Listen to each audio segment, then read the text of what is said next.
early and it is Sunday fun day. Let the fun begin. Where are we going to begin? I'm so excited I can't even do the camera right. Woo! Right here. We are going to start the bodywork on this old girl. We're going to start with the top today. We're going to clean up her top. Going to straighten her right up. Take a couple more inches out of her. Lay that back window down more.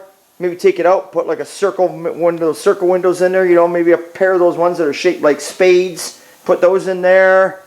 Yep. That's what we're going to do today. Take at least 2-3 more inches out of this old girl. Well, at least that's what most people out there would do, because they don't have a clue, right? We are going to fix this old girl up, and we are going to start with her top, get her straightened up. She's not perfect. She looks good in satin black, but if you look, you can see where this is all lead in here, and we'll get some more filmage of it later. So we're going to work on that. We're going to get her all straightened down, get this black paint off of here, and begin there. Going to do her in pieces, because once in a while we're going to have to push her out into the carport, and we want to have what we've worked on in primer. But the beginning is here. The beginning to the end is about to start. So, with that being said, that is what's happening here today on that. And for me, well, I've also got some other stuff to show you. So let's go take a walk. Okay, so we're going to be working on this now for a bit. Going back and forth. So I got all the rear brakes in there. There you go. So what I'm going to do now is I'm going to plan out my lines. I've got the master mounted.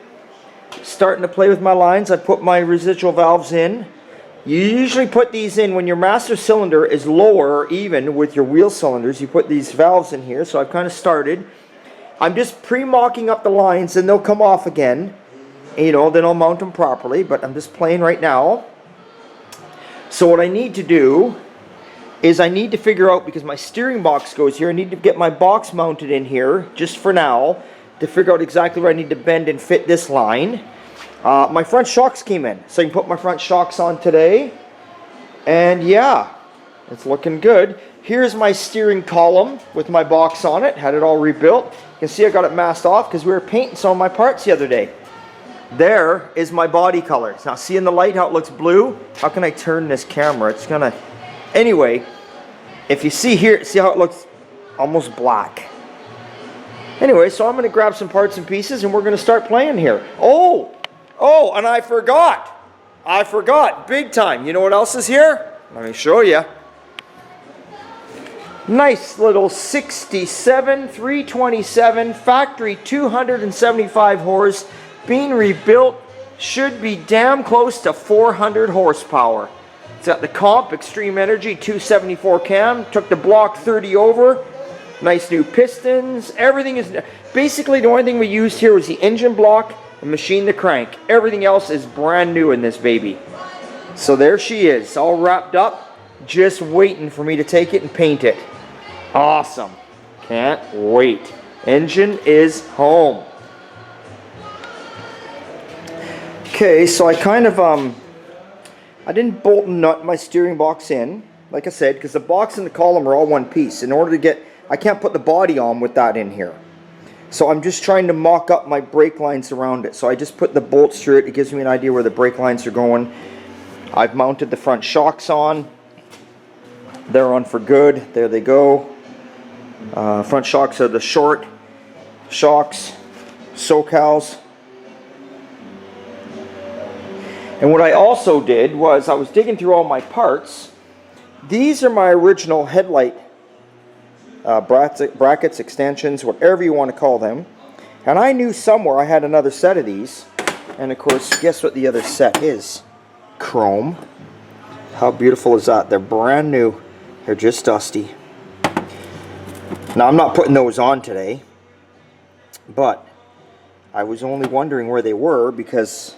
I got to paint, I'm painting some black parts here this week, and I'd have to get these ready to be black, but now that I found these, we're laughing. So we'll set these aside for another build one day. So now I'm going to play with the brake line here, see how I'm going to run my front lines, figure that out, and see what goes on. Oh, and I set my wheels on here. Now these are radial tires I know they're not old school. I've got like 3 different sets of wheels for this car. There's another set of chromies that are on the Firestone bias ply that are going to be on this car the majority of the time. The reason I've got these radial tires is if I want to take a long trip, and I know some of you guys are going to say, come on, be a hot rodder, and I am. But if I want to take a long trip in this car, like down to Seattle, Tacoma, somewhere where the roads are shit, you know, I want to... Shouldn't say that. Might be some of you guys out there watching. You know what I mean? Some of those freeways, the roads can get pretty janky. And you know, them bias plies, they follow the lines in the road, and I don't want to have any issues. I'm already, you know, so I got a set of these radials, and these are just my backup tires and wheels that I can throw on for long trips because it'll definitely drive and steer nicer. There is no doubt about that. Bias ply, are they cool? Hell yeah, bias ply are definitely the coolest look, and that's why I've got a set, which you've seen. But the radials are just in case. So anyway, I threw them on. So just pretend that's a bias ply tire right now, and that's how she's going to look. Very good. All right, let's make some brake lines. Okay, I've got the front brake line ran. Now, of course, like I say, this is just, don't pay attention how it's sitting out in the frame. See how it's got the, I don't know if you can see that, there's holes tapped in the frame with threads, or I've got nice stainless clamps that will hold it. There's another hole there that will hold it in there. So I made sure I ran it. I wanted to make sure it was clear in the steering box, so it goes actually in behind the box there, if you can see that, up and behind here. And what I did was I put my engine mount in. I wanted to make sure I had no problems with the mounts. I want to be able to get the mount in and out without taking lines off, or I want to be able to get to the line itself. I put a 3-way block right here, nice easy access. I'm going to take this apart again, remember. Right now I'm just pre-fitting everything. So I can paint this a nice black so it doesn't stand out.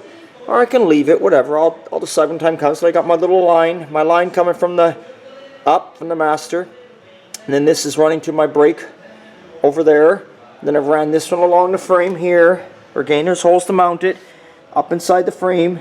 And then it connects onto my hose inside. So that's the front plumbed.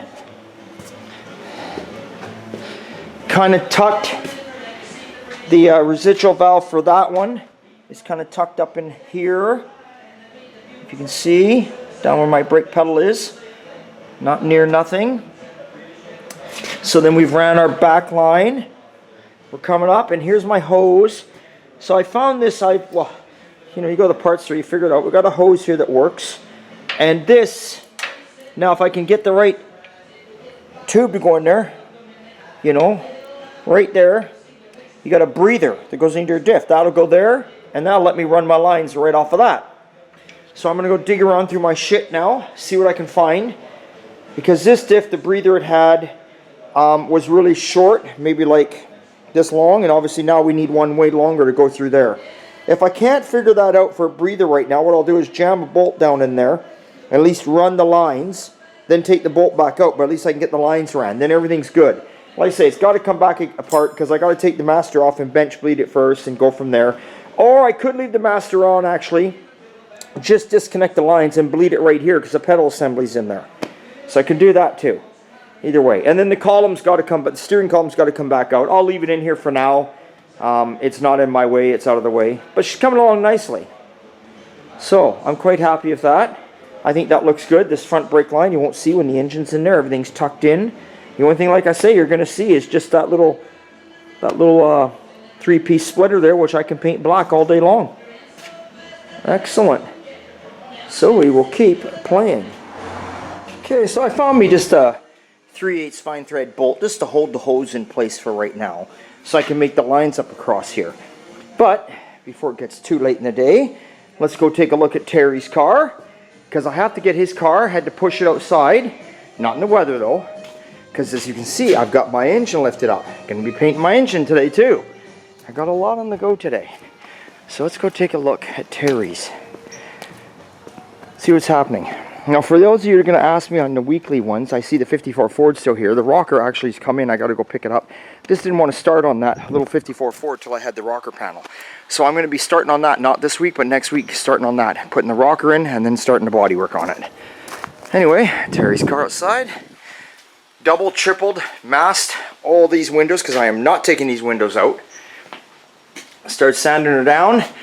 As you can see, the roof, where you see here, We had to lightly give it a light little skim to get out some wrinkles. The top is just perfect. Needs absolutely nothing, just primer. Across the back here was quite wavy. Just give it a very, very light skim. Very light. As you know, this car is all lead. You know, never had any body filler in it that we had seen, that I'm aware of. Because when Terry first got the car, he had it stripped down and then shot in like a black or gray primer. So whether it ever had a little skim coat of body filler like we're doing now or not, I will never know. Only everyone else will. You know, the past owners would know. A lot of times back in the day, they would just keep putting primer on primer on primer and blocking it out, and that's how they'd get it. But nowadays, it would take so long, and it's not the best thing to do because primer does shrink, that it's just easier to give it a very light skim of putty where you need to, and then primer. But that is looking good because that tells me that roof needs nothing there. It just needs a bit on the sail panels and across your back valance here. So this is where Terry's is at right now. So we are getting there slowly but surely. It is underway. Now, I need to put this camera down. I need to get that engine of mine over here into this bay because I want to do some painting also today. Hey, hey. Okay, guys, I got the rear brake lines and everything on. Just no clamps. And if you wonder what the yellow tape is all about, I put my welting down for the body to sit on. We're getting close. I've got little rubber pads that go where it does mount down. I'm not putting those on today. I'm getting very close. And you know, I got tons of stuff. Like, you guys only see a bit of it. Like, there's a whole bunch of split or hairpin up here and steering for Model A. And then, oh God, it's everywhere. I got stuff everywhere. This is a box full of chrome goodies, shocks and all sorts of stuff for Model A's. Well, I'm digging through that box back there, and guess what I find after I've already put this in? I find my front, here's the front U-bolt, a little chrome. Not a huge deal, it just goes right there. But I'm tempted to put it on. What the hell, why not? I got it laying here. I'm always buying stuff. When I see a smoking deal on stuff, I buy stuff. And I remember where that stuff all came from. Guy sold me a Pontiac. 55 or 56 Pontiac. You guys that have been watching me forever on YouTube will remember Casey, the young kid, that Pontiac that was mine that I sold to him. Well, all that stuff, when I went to buy the Pontiac, he had all that stuff laying there. And I said, what are you doing with all that shit there? Because he didn't have a car for it. And he said, oh, I don't know why. And I says, well, I'm just curious. He ain't got a car. You building a car? What do you? He says, oh, no. He says, he got it somewhere along the lines wherever he got it from. So anyway, I grabbed it off of him, and I gave him like next to nothing for it. Like, you know, there's probably $1,000, if not 50. No, probably nowadays in today's, it's probably like $1,500 to $2,000 worth of stuff there, and I'd be lucky if I paid a quarter of that. But anyway, when I see deals like that, even though at that time I didn't have a car for it myself, I buy it and I hang it up. I keep it. I think about it. Maybe one day I'll use it, right? And look what we find. So I got to see if I'm in the mood here to do this or not. But got to get onto some painting right now and get that done. My buddy George is coming over, so we're gonna get on that. So we'll keep you posted. Okay, you know it. I couldn't leave well enough alone, so there we go. I had to swap that out for the chrome U-bolt holder. Just had to. So there's the old black one right there. So that's good. That's it. That's enough for me to take care of and polish on the front of this thing. But I'm going to call it a night now, but I'll show you what else got done here. The engine. So I don't know if you guys can actually see it here. Here's a big... So you can see the contrast. The black to the blue. You're all wondering what color. Look, I don't know if this camera's not showing it because it's really making it lighter. If you're here in person, it looks blue down here, but up here, the way the lighting is in the shop, it looks black. And that was the look I was after. So I was gonna see, then as you come around, it gets a little lighter, and up top it, you know, kind of looks black. So anyway, I was gonna do the engine all black because I just wanted to, you know, the dirt and the shit that gets on there, it's easier. You know, you don't see it so much. Not cleaning it as much because we know I drive my stuff. But then I decided, well, you know what? It's such a dark, dark blue. The contrast is nice. Why not paint it the color of the body? So there's the water pump. I mean, look at here how it looks black. There's the water pump.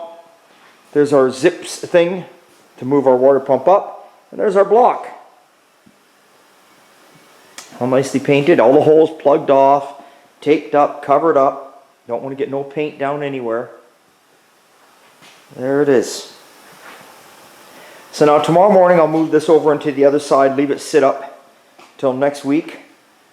And then I'm going to mate the transmission up to the engine, and probably, honestly, I'm going to be next Sunday fun day, long weekend.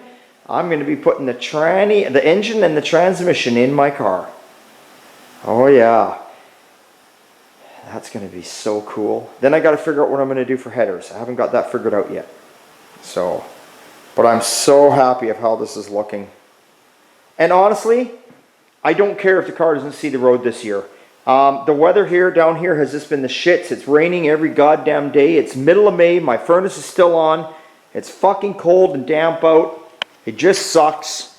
It sucks, sucks, sucks. And I'm not too concerned whether I get this car on the road or not for this year. I've got 3 other cars that are insured that I can drive. My 52 Chevy, my 55 Chevy, and my 58 Ford, which I've taken out quite a bit so far this year.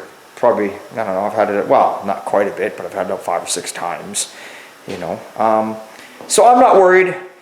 The plan was to have this car ready for 1st of June. I always knew it would never happen for the 1st of June. I always say I want it ready for June, knowing that it'll always be a month later, so July. There's a possibility it could be done for July, but I don't think so. Right now, I'm just putting together what I've got here. I'm not spending any more money because now I'm focused on Terry's car, getting the bodywork done and getting that in paint. I got to get all the brakes hooked up in that car. I got to, I don't know. I got to get the engine and transmission all done. Well, the tranny's getting done. I got to get the engine done. I got to get through that stuff first. So that car has to be running and mobile and drivable. Doesn't have to be 100% finished, and like I said, it will not be 100% finished at the Hot Rod Reunion. It'll be 75% finished, that's it. But it'll still be to a point where it's never been in its life since back in the day. So that's the cool thing. So that's my primary goal, is that car. I just love that car, and that's the car that needs to be focused on first. And mine's just in between having fun with it. So, with that being said, hell yeah, it was a good Sunday fun day. I think I got lots done. I never got started out here today till like after 10 o'clock, before 11, but after 10. It's almost 6 o'clock now, so I'm happy with what got done. I'll see you next Sunday, but watch this week. Lots of videos, what's going on in the shop. Tell your friends they gotta come and watch Old Time Garage before I cancel the channel. That's it.